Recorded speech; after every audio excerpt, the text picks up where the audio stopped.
Como hemos leído en el capítulo 4, hoy corresponde atender los versos 17 hasta el 32.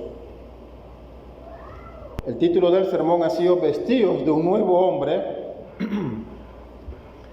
y el mismo va a estar dividido en dos partes. La primera va a corresponder del verso 17 al 19, y se ha subtitulado como No vivamos según los incrédulos, o no vivamos como los incrédulos. La segunda parte, que corresponde del verso 20 al 32, se ha subtitulado Vivamos de acuerdo con el carácter de hijos de Dios. Y como usted recordará, la semana pasada abordamos el inicio del capítulo 4. Yo les comenté que iniciábamos la segunda parte de la epístola, que la misma podía ser dividida en dos sesiones. La primera, que era la base doctrinal, que correspondía a los 3 primeros capítulos, y la segunda, es decir, del capítulo 4 al 6, la parte práctica, que era cómo ejecutar o poner por obra estas verdades aprendidas. El domingo pasado hablamos sobre esta unidad orgánica de la iglesia, la cual, como dice el apóstol Pablo, es fruto de la intervención divina en cada uno de nosotros. Pero también Pablo habla de que el creyente debe actuar y andar, que es la palabra más precisa que él utiliza, vivir en conformidad a su carácter como hijos de Dios. Él dice, de acuerdo a esta vocación con que habéis sido llamados, anden como es digno de hijos de Dios. Esa sería posiblemente una traducción más práctica. Anden dignamente como hijos de Dios, de acuerdo a esta característica que Cristo ha infundido en ustedes. ¿Y de qué manera? Vimos que el domingo pasado él dice, anden con toda humildad, con mansedumbre, con una disposición a soportar con paciencia los unos a los otros, pero sobre todo con un deseo genuino de mantener la unidad en el vínculo de la paz. Un deseo genuino de que la iglesia se mantenga unida. Y notamos que Dios interviene también en su iglesia con el fin de que este propósito de unidad sea una realidad. Y como la iglesia es su pueblo y Cristo, su Hijo, es la cabeza de la iglesia, Dios ha dado dones a los hombres. Pablo cita aquí esta expresión del Antiguo Testamento y explicábamos cómo Cristo entonces ha repartido a su iglesia estos dones de palabras como apóstoles, profetas, evangelistas, pastores y maestros. Y notábamos que cada uno de estos dones tenía como propósito el sostener y mantener la predicación y la enseñanza de la santa palabra de Dios. Y dijimos que esto tenía sentido por el hecho de que Cristo, como Rey, como Señor de su iglesia, la gobierna a través de su palabra. La manera en que Él gobierna y sostiene a su iglesia es a través de su santa palabra. Así que, ¿qué debe hacer una iglesia sana? Una iglesia que quiere agradar a Dios, una iglesia que quiere crecer tanto espiritualmente como en membresía. ¿Qué debe hacer? ¿Conformarse al mundo? ¿Adoptar las estrategias de marketing que se ofrecen a diario? ¿O limitarse a hacer uso y a procurar que la palabra de Dios sea predicada? Bueno, hemos dicho que esta es la forma en la que Cristo gobierna a su iglesia, así que es la forma en que la iglesia debe coexistir a través de la palabra de Dios. Notamos también que además de esta unidad orgánica, que es producto de la intervención de Dios, la misma también es posible cuando todos los miembros del cuerpo, dice Pablo, se mantienen bien unidos por estas coyunturas, por estos ligamentos unos con otros, edificándose mutuamente a través de la influencia del Espíritu Santo en la vida de ellos, que se transmite de hermano a hermano, miembro a miembro, y de esta manera se conserva esta unidad. de tal manera que siendo edificados en la palabra y manteniéndonos bajo la influencia del Espíritu Santo, coexistiendo en unidad, Pablo dice, no serán como niños que serán arrastrados por cualquier viento de doctrina, no llegará cualquier herejía y los hará temblar. Ustedes están unidos como un cuerpo. Ahora en estos versos del 17 al 32, Pablo hablará sobre este nuevo hombre que cada creyente es en Cristo Jesús. Observaremos cómo la unidad de la iglesia se mantiene ahora en la vida de cada miembro que es parte de este cuerpo. Y un mensaje que vamos a ver aquí es que ya no somos más ese hombre caído, sino que hemos recibido una nueva identidad, una nueva naturaleza, somos hechos un nuevo hombre, por lo cual vivimos en conformidad a este carácter. Así que lo primero que notamos del verso 17 al 19 es este llamado a no vivir como los incrédulos.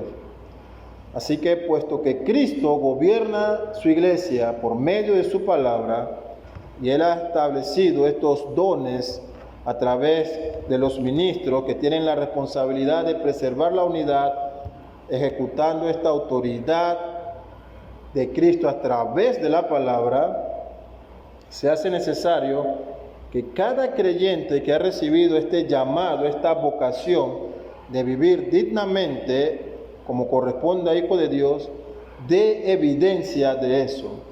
¿Y de qué manera? La primera de esas será no viviendo como un incrédulo. Notamos el verso 17 al 19.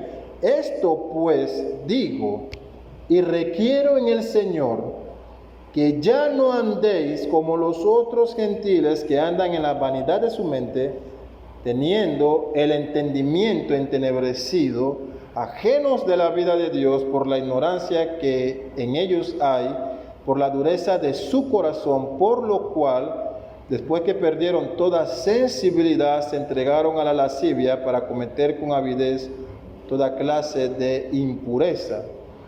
Así que vemos que el primer llamado es a no andar como los otros gentiles, entiéndase, como el mundo. Ustedes han sido parte del mundo, ustedes eran gentiles que han sido coherederos ahora con los judíos de este gran pueblo que es la iglesia. No andéis entonces como los otros, como los incrédulos. Él dice esta expresión, doy testimonio, testifico, requiero.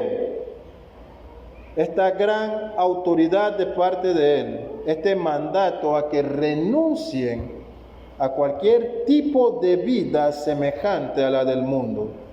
No anden en esta vanidad, en esta presunción, en este entendimiento orgulloso como el mundo está, porque su entendimiento está entenebrecido, porque son, y note esta expresión, ajenos a Dios, ajenos a la vida de Dios. Y esta expresión es usada aquí por el apóstol, tienen cierto paralelo con otro libro del Nuevo Testamento que demanda las mismas acusaciones. Usted lo puede leer en Romanos capítulo 1.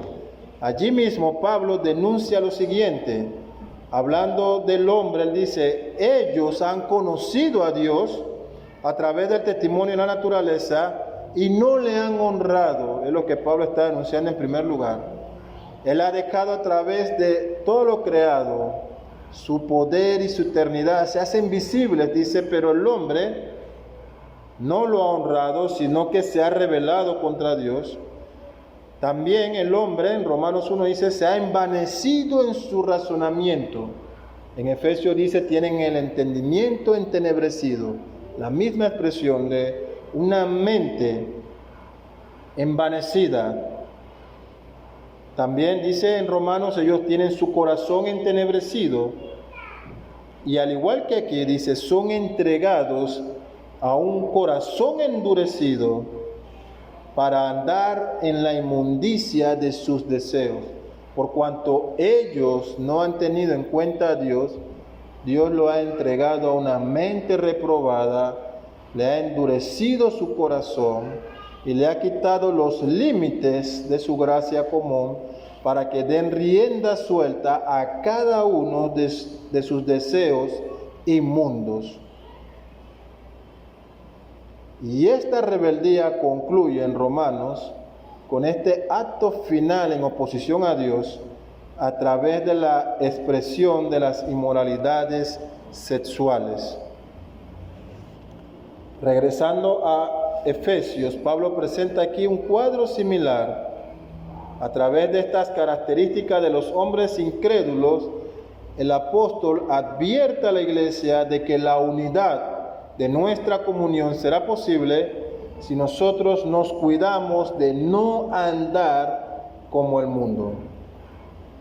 Y él va a presentar estas 4 características del mundo. La primera dice, ellos tienen una mente envanecida, son improductivos intelectualmente.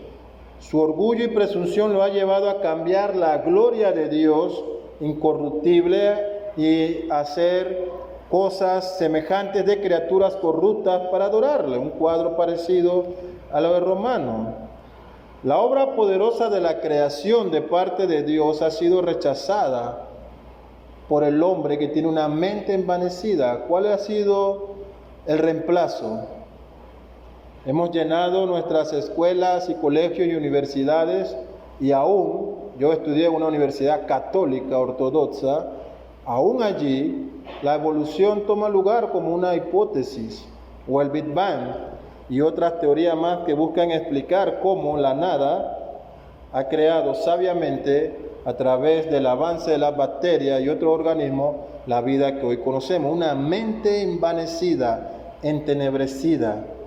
Lo triste de esto es que hay creyentes que han abrazado aún estas doctrinas. Hay creyentes que creen en que Dios hizo la mejor de sus creaciones con la capacidad de evolucionar a sí misma, dando origen a lo que conocemos. Pero la Biblia no habla de esto. La Biblia presenta a un Dios creando con el poder de su palabra, llamando a la existencia de las cosas que no son, creando el tiempo, el espacio, el universo y cada organismo viviente. Pero además, dice Pablo, estos hombres incrédulos son ajenos a la vida de Dios, es decir, que se mantienen espiritualmente alejados de Dios, ignoran la verdad de Dios, tratan con irrespeto la revelación natural y sobre todo la revelación especial de Dios a través de las Escrituras. Y usted puede verlo en este mundo cuando se topa con personas que frecuentemente dicen que no creen en la Biblia porque la Biblia fue escrita por otros hombres y el hombre comete error. Sin embargo, quienes afirman esta absoluta verdad de no creer en la Biblia porque fue escrita por hombre, ponen toda su fe en el diagnóstico del tiempo, en los diarios, en los libros académicos y en otras formas más de expresión de razonamiento del hombre, escrita por hombres, pero allí sí hay cierta fe. Tienen una mente envanecida, son ajenos a la vida de Dios. Pero también, lamentablemente, personas que se hacen llamar creyentes tratan de igual manera, con liviandad, la revelación de Dios. Y se puede decir que viven alejados de Él. Personalmente, cuando se hace apologética, no considero que la misma se debe tratar como un ejercicio frío de la teología que busca demostrar solamente la posibilidad de un Dios. Considero que la apologética es el medio de evangelización.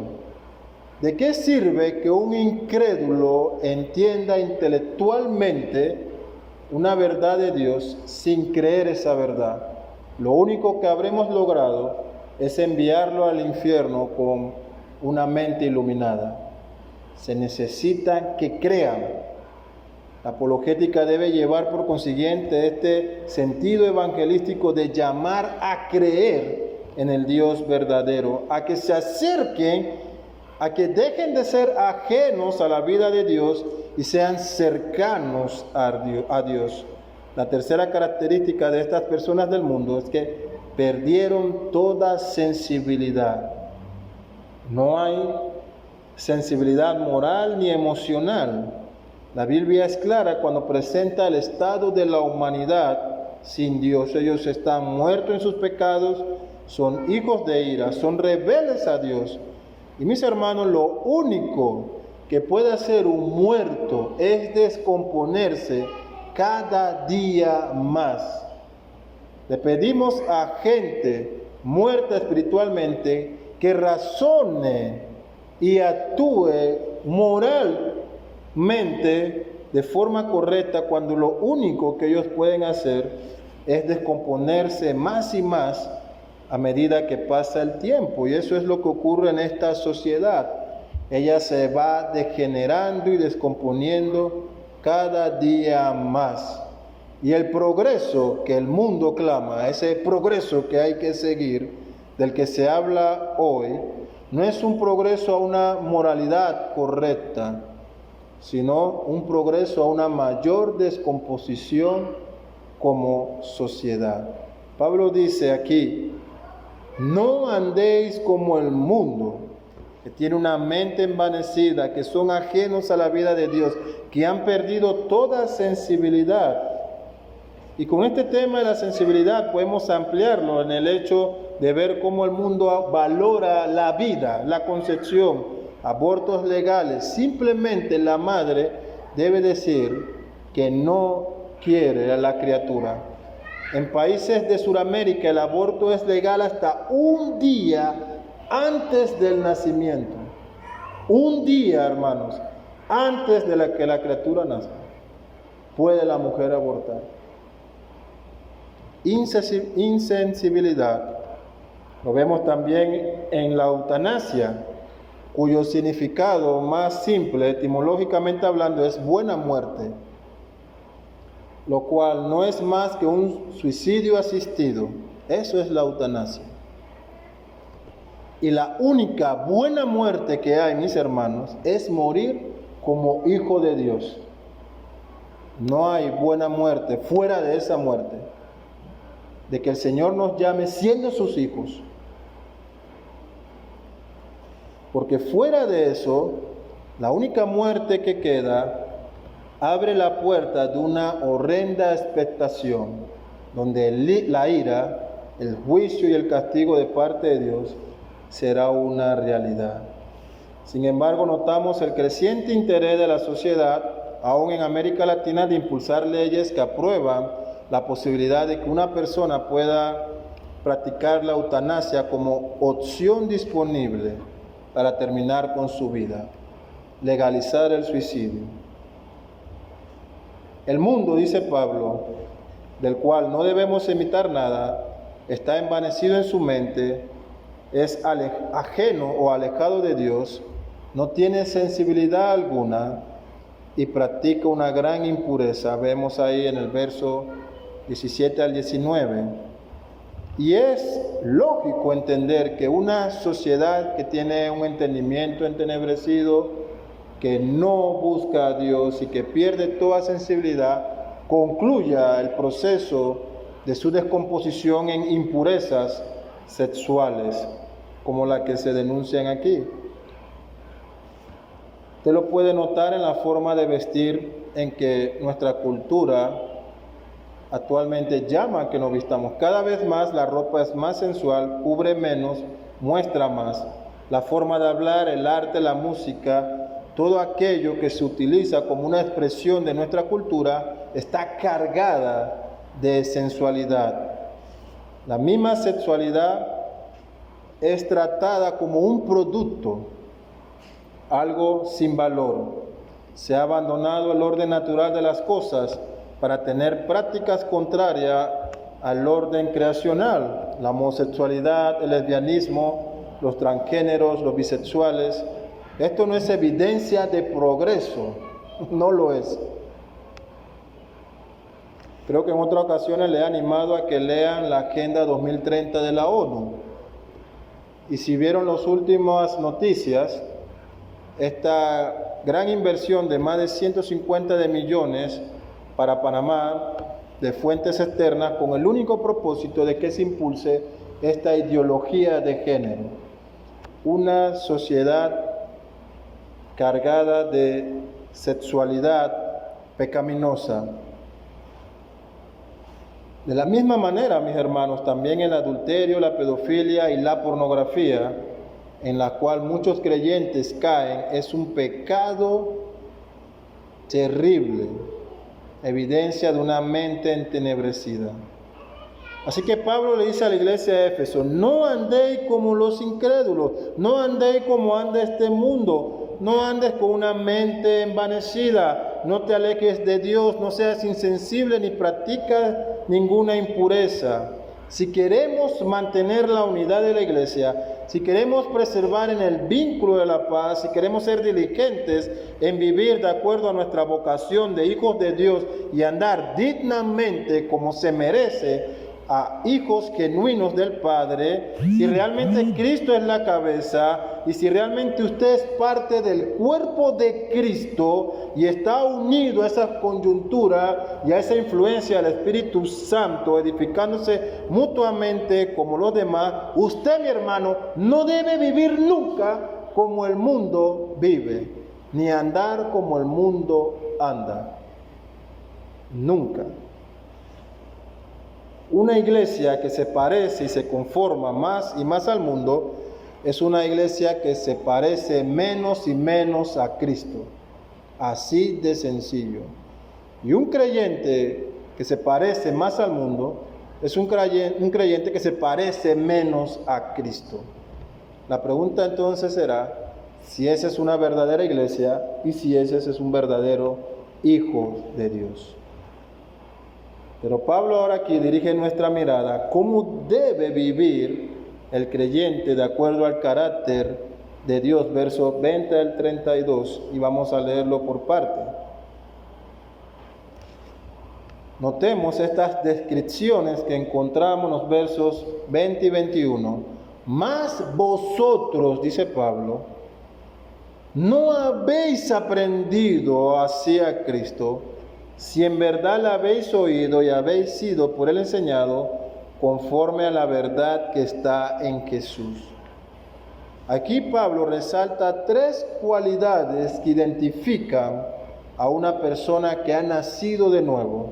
La primera de ellas: ha aprendido de Cristo, han conocido y han reconocido a Jesús como Hijo de Dios, y no meramente como un conocimiento intelectual, sino que verdaderamente han visto en él las evidencias de que es el Mesías, el Hijo de Dios, y han entendido su obra de redención. El término original aquí transmite la idea de conocer a alguien, pero conocer sus doctrinas y sus preceptos. Ustedes han aprendido de Cristo, si realmente son hijos de Él. Han aprendido de Él. Pero note la segunda característica: han oído la verdad.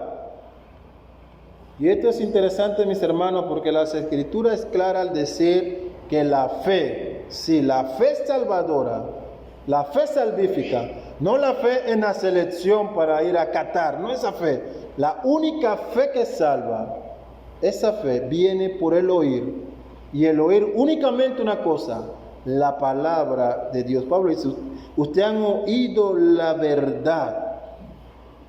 Y este término transmite la idea de oír y obedecer. He escuchado, pero la he puesto por obra. He oído la verdad y he obedecido a la verdad. Y por último, esta tercera característica: han sido enseñados en la verdad. En sentido absoluto, como el término del original lo representa, ustedes han sido enseñados en la verdad, de tal manera que lo que han aprendido y han oído es una realidad en ustedes.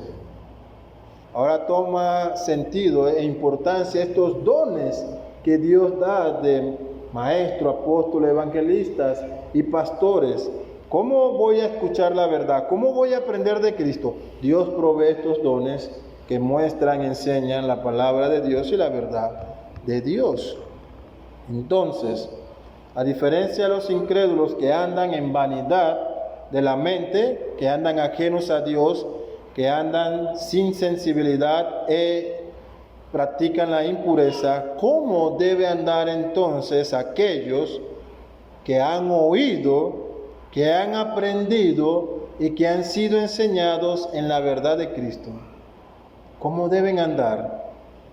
Lo primero que notamos, versos 22 al 24, ellos deben andar vestidos de un nuevo o del nuevo hombre.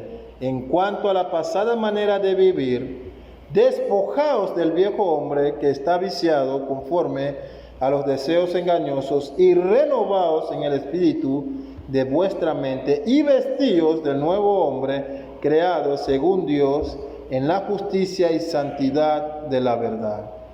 Así que lo primero que agrega el apóstol es que el creyente que ha sido enseñado y ha escuchado y ha aprendido la verdad, se despoja del viejo hombre. Ustedes han recibido esta nueva vida en Cristo. El fundamento eterno de su salvación y de su unidad al cuerpo se encuentra en Jesús. Quítense, dice Pablo, arrojen de sí, echen fuera de ustedes al viejo hombre. Háganlo, no es una opción, no es una sugerencia de la palabra de Dios, es un mandato a despojarnos del viejo hombre. Aléjense de aquel hombre pecaminoso, vanidoso, ajeno de Dios, de aquel hombre insensible e inmoral. Huyan de todo el pecado ya. Quítense el viejo hombre que hay en ustedes. Esta idea de despojarse de este vestido de pecado. Mis hermanos, no pensemos ni por un momento que podemos tratar las cosas santas de Dios como si tratáramos cualquier cosa del mundo. Y la iglesia no es el mundo, es el santo pueblo de Dios. Y los que son miembros de este pueblo andan en santidad, despojándose del viejo hombre de pecado. Lo primero, dice Pablo, despójense, quítense, echen fuera de ustedes al hombre de pecado. Renueven su mente, es lo segundo. Renovaos en el espíritu de vuestra mente.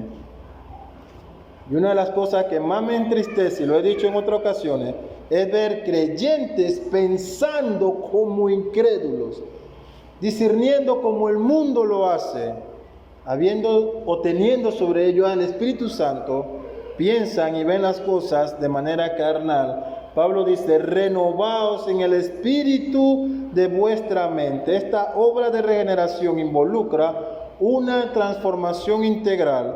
Nuestro corazón es renovado, nuestras emociones son renovadas, nuestra voluntad es renovada, pero nuestra mente se queda carnal.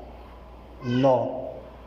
En esta nueva naturaleza, nuestra mente es renovada también. Y el término renovados en el original es reformado. En el griego es sea su mente reformada. Y implica este cambio extremo, este cambio opuesto de pensar de manera carnal a pensar de manera cristiana. De tener deseos impuros a tener deseos puros. De andar en impiedad a andar en santidad, de ser ajenos a Dios a hacerse cercanos a Dios, de actuar con insensibilidad a ser sensibles al llamado de Dios, de estar en el error a estar ahora en la verdad, de pensar mundanamente a pensar con una cosmovisión cristiana. Despojaos del viejo hombre y renovaos por el Espíritu nuestro entendimiento. Esta renovación implica que ahora, al despojarnos del hombre de pecado, somos vestidos del nuevo hombre. Así como se nos ha mandado a despojarnos, a quitarnos al viejo hombre, ahora se nos manda a vestirnos. Pero me gusta más la palabra en el original, que es sean investidos del nuevo hombre. Toma mucho mayor fuerza. Transmita su idea el momento en que el presidente es investido como presidente de la nación. Hasta antes de ese momento, él no tiene autoridad ni puede hacer decretos hasta que es investido De esa misma manera dice Pablo, sean investidos del nuevo hombre, sean cubiertos por completo de este nuevo hombre, de esto que ha ocurrido en sus vidas, que Cristo los ha cubierto por completo con su obra, con su sangre. Él ha renovado cada parte esencial de nuestro ser. Somos investidos con esta nueva identidad, somos hechos una nueva criatura. No andéis como anda el mundo. Y alguien puede objetar que aún siendo creyentes luchamos con el pecado. ¿Cómo es que podemos ser investidos completamente si luchamos con el pecado? Lo cual es cierto. Pero a diferencia de antes, cuando usted estaba vestido con el hombre del pecado y eso era lo que usted deseaba hacer, ahora en esta investidura como hijo de Dios, usted odia, mortifica el pecado en su vida. Usted ha sido investido para andar en santidad. Ahora sabe diferenciar lo que agrada a Dios y sabe que Él demanda pureza para su vida, lo que antes usted no buscaba. Ahora usted lucha tanto con su mente, con su corazón, con sus emociones y con sus acciones. Usted lucha para no actuar como el mundo, sino para actuar dignamente como un hijo de Dios. Y esto que añade el texto da la garantía de que esto se cumplirá en los verdaderos hijos de Dios. El texto añade que este nuevo hombre ha sido creado por Dios o en Dios. Así que esta nueva identidad que tenemos en Cristo ha sido dada por el Padre para que andemos en justicia, santidad y verdad, como añade el verso bíblico. Toda aquella vida pecaminosa del pasado debe ser desechada. Ahora hay un nuevo carácter que nos forma cada día más y más a la imagen de Cristo. Tenemos este compromiso de no andar como el mundo, sino andar como hijos de Dios, a ser investido con esta nueva naturaleza. Lo segundo que hace esta persona que ha sido renovada es que desecha la mentira y procura la verdad. Leemos el verso 25, por lo cual, desechando la mentira, hablad verdad cada uno con su prójimo, porque somos miembros los unos de los otros. Así que entre nosotros, en el cuerpo, no debe haber mentira. Como hijos de Dios, que hemos sido investidos en este nuevo hombre con un entendimiento reformado o renovado, no debe haber lugar para la mentira. Porque la mentira, mis hermanos, divide y la verdad une. Y la mentira no solo significa hablar falsedades, lo cual es un terrible pecado. Dentro de la mentira se incluye hablar exageraciones, añadir cosas que no se han dicho, chisme y murmuraciones, actuar con deslealtad y trampa, hacer promesas que no cumplimos. Y para los padres, ellos saben bien que hay que cuidar cada palabra, cada sílaba que sale de nuestra boca con los hijos, porque ellos no olvidan. Cada promesa incumplida, presentar excusas falsas. No haya entre nosotros mentira. El mundo puede decir, ¿quién no ha mentido? ¿Quién puede decir que no ha mentido? ¿Quién no ha dicho una mentirilla blanca por procurar el bien? ¿Quién no lo hace? Pero el cristiano que ha sido renovado habla verdad, aunque esa verdad involucre ser decapitado por la verdad. Habla verdad. Y Pablo añade, porque somos... ¿Por qué debes decir la verdad? Porque somos miembros los unos de los otros. Una unidad orgánica de personas que han sido renovadas, investidas con este nuevo hombre, hablan verdad, no mentira.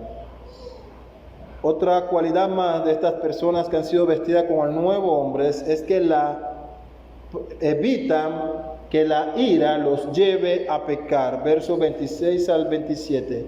Airaos, pero no pequéis. No se ponga el sol sobre vuestro enojo, ni deis lugar al diablo. Aquí Pablo toma prestado del Antiguo Testamento una cita del Salmo 4:4. Temblad y no pequéis. Meditad en vuestro corazón, estando en vuestra cama, y callad. Pero como ha hecho él a lo largo del Nuevo Testamento, lo aplica a las circunstancias del momento. Es una realidad que todos somos propensos a airarnos. Es una emoción real en todos los seres humanos. Incluso el creyente, aún habiendo sido renovado, es propenso a tener ira. Sin embargo, las motivaciones detrás de la ira y la forma en que la manejamos es lo peligroso, es lo que nos puede llevar a pecar. Podemos sentir ira ante la injusticia, ira ante la inmoralidad de esta sociedad y de sus otros muchos excesos. Pero si el cristiano actúa de forma errada ante estas situaciones, estará igualmente pecando.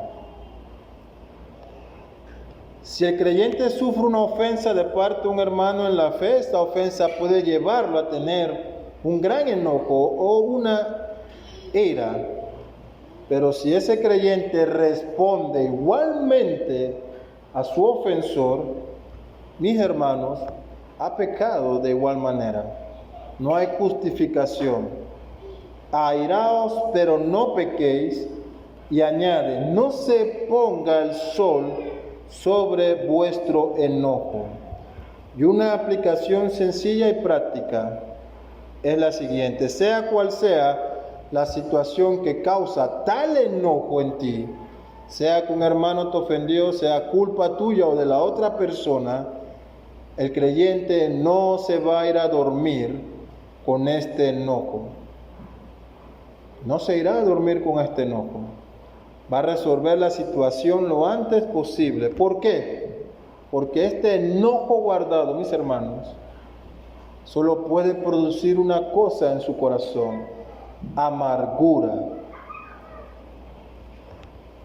Así que para evitar que la amargura tome lugar en nuestro corazón, debemos resolver nuestras diferencias antes de que el día termine. ¿Por qué? Para que no deis lugar al diablo.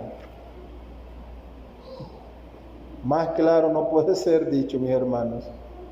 Para que el diablo no tome esta ocasión para crear división, molestia. ¿Cómo creen ustedes que surgen la mayoría de los problemas? Las personas no quieren acercarse y resolverlo. No quieren hablar, no quieren decir, hermanos, me ha ofendido. ¿Por qué? O te pido, me perdones por lo que hice, no fue mi intención. ¿Cómo creen que los matrimonios llegan a colapsar y a grandes crisis? Nadie quiere ceder. Y cuando no hay este deseo de procurar la paz, el diablo toma lugar. Así que airaos, pero no pequéis, dice el creyente. Busca no pecar a través del enojo. Evita que este enojo se prolongue muchos días para no dar lugar al diablo. Así que esto lo debemos aplicar no solamente en nuestras relaciones personales con nuestros prójimos y sobre todo con nuestros hermanos en la fe, aún más en nuestro vínculo familiar, padres con hijos, hijos con los padres y sobre todo en el matrimonio. Una cuarta característica de los hombres que han sido vestidos y renovados de este nuevo hombre es que no hurta, sino que trabaja con diligencia. Verso 28. El que hurtaba no hurte más, sino trabaje haciendo con sus manos lo que es bueno, para que tenga que compartir con el que padece necesidad. Y como dice el Decálogo en el Antiguo Testamento, el hurtar es un pecado condenado por Dios. En cambio, el trabajo, mis hermanos, es un don dado por Dios antes de la caída, no un fruto de la maldición, sino un fruto de la bendición de Dios para el hombre. Es un mandato para cada hombre y mujer, porque es el medio que Dios usa para bendecirnos, para proveer, para darnos el pan cotidiano. Y cuando trabajamos con diligencia también honramos a Dios, imitándolo a Él, que es un Dios que trabaja diligentemente. Pero dice que el trabajo nos ayuda a no caer en la tentación de hurtar. Además, añade Pablo, nos provee los recursos necesarios para que como creyentes podamos compartir con aquellos hermanos que están pasando por alguna necesidad. Y cuánta alegría debe darnos el poder ser instrumentos de Dios, que Dios use nuestro trabajo como un instrumento a través de nuestra vida para bendecir a otros que están sufriendo alguna necesidad. Eso debería llenar nuestros corazones de alegría. Pero también quiero aplicar brevemente aquí a este pasaje el hecho de que una manera de robar también es engañar a otros. No necesariamente tenemos que llegar con un arma, podemos engañar a otras personas. El tema del dinero siempre es algo que causa división en la iglesia, algo que crea caos entre los hermanos, personas que piden prestado y no pagan. Eso es robar. Es robar. Evitemos caer en esto. Seamos diligentes en trabajar, en imitar a Dios en el trabajo, haciéndolo de manera eficiente, buscando compartir con los necesitados en nuestra iglesia de lo que Dios nos ha dado. Y cuando adquirimos un compromiso económico, lo cumplimos. Lo cumplimos. Y Pablo ahora ha ido progresivamente atrayéndonos a estas cualidades de los hombres renovados por medio de la obra de Dios, y nos habla de que estas personas se dirigen entre ellos con palabras edificantes. Verso 29, ninguna palabra corrompida salga de vuestra boca, sino la que sea buena para la necesaria edificación, a fin de dar gracias a los oyentes. Así que además el nuevo hombre en Cristo se cuida en su hablar, se cuida en cómo vive, en cómo actúa, en su trabajo, en su hablar. Así que podemos decir todos aquí, creo que en consenso de unanimidad, que una de las características del incrédulo es su forma vulgar y sucia de hablar y de tratarse entre ellos. Pero lo curioso es que el mundo alaba esto y se mofa de esta manera ofensiva en que se tratan. Pero el creyente ha sido renovado entre los hermanos, y en el trato con nuestro prójimo ninguna palabra corrompida. El uso del término corrompido implica que ninguna palabra putrefacta salga de nuestra boca, ninguna palabra que dañe lo que le rodea sea mencionada por nuestros labios. Imagínese al Hijo de Dios que viene y entona, reina Dios, o yo quiero decir la gran historia de lo que Cristo ha hecho en mi vida, o alma bendice al Señor con estos labios, y que al salir en el trato con mi hermano y mi prójimo salgan palabras corrompidas de esta misma boca que he usado para alabar a Dios. Claro que no tiene sentido. Cuidemos nuestro hablar. Algunos creyentes dicen, yo soy así, yo me expreso así, le guste a quien le guste, soy así. Pero el texto no dice eso.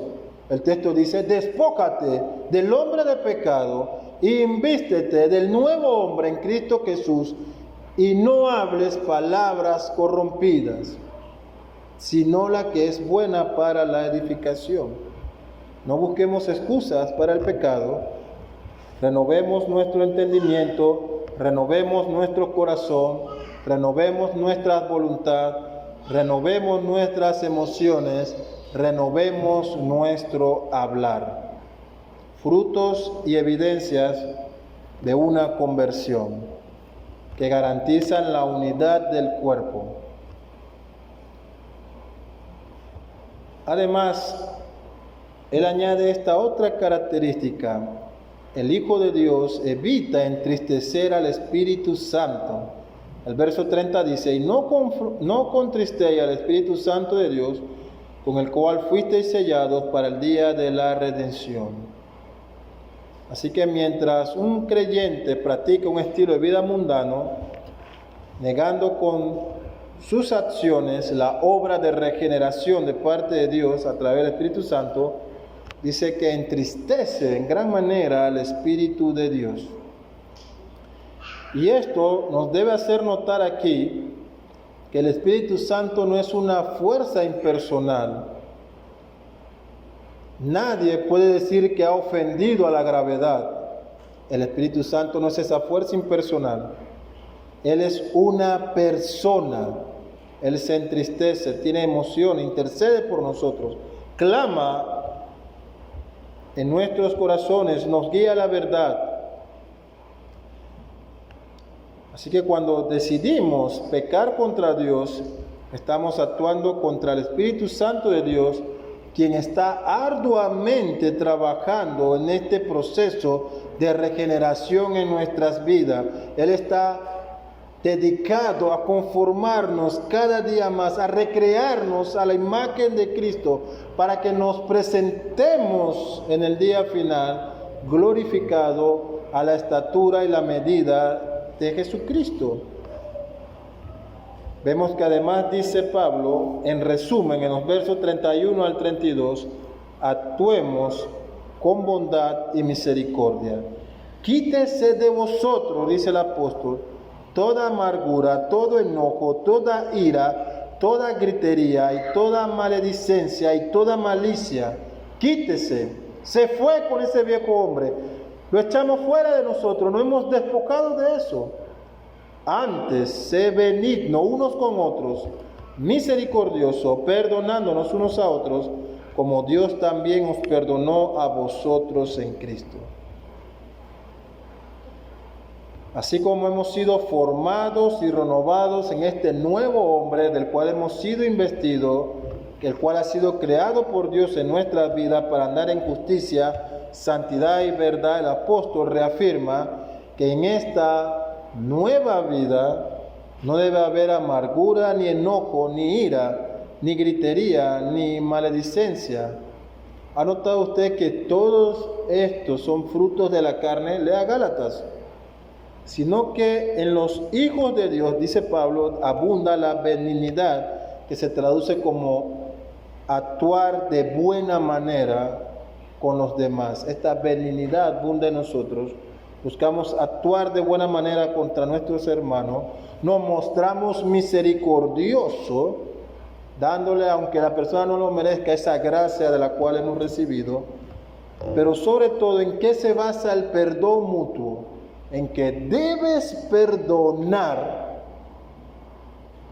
de la misma manera como Cristo te ha perdonado.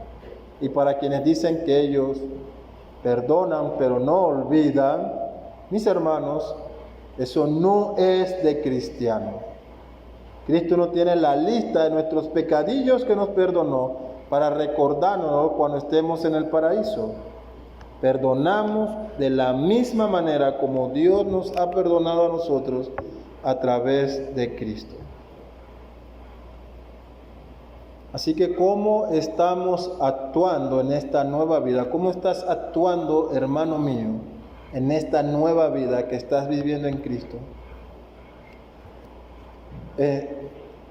¿Existen en ti alguna de estas obras de la carne? ¿Están presentes esa amargura, esa ira, ese enojo y otros deseos carnales? ¿O abundan en ti las obras del Espíritu de Dios? Vayamos más profundo. ¿Estás viviendo como un hombre renovado en Cristo? ¿Piensas como un cristiano? ¿Entiendes el tiempo y el discernimiento como hijo de Dios, con una mente transformada, la forma en la que vives tu vida en todas las esferas, la forma que vives y que te comportas en tu trabajo, en tu familia, en tu vecindario, con tus amigos, en la iglesia, evidencia estas realidades de un nuevo hombre en ti. Son preguntas que debemos hacernos y que debemos reflexionar. Y quiero concluir, mis hermanos, afirmando que el texto de hoy ha dejado en claro que no existe y no existirá un cristiano renovado a la mitad, reformado a la mitad. No existe un hombre casi salvo o una mujer casi regenerada. Eso no existe. Un casi renovado o casi salvo es un gran condenado. Así de sencillo. Si en ti abunda el viejo hombre pecador, es porque no has nacido de nuevo. Así de sencillo. Y si has nacido de nuevo y te estás embarrando en el lodo del pecado, te estás comportando como un hijo de Dios y hay consecuencias, porque podemos pecar y podemos encontrar perdón, pero eso no quitará el castigo de Dios por nuestra desobediencia. Dios nunca, mis hermanos, mira entre dedos a sus hijos. Él nunca se hace de la vista gorda con el pecado. Oremos.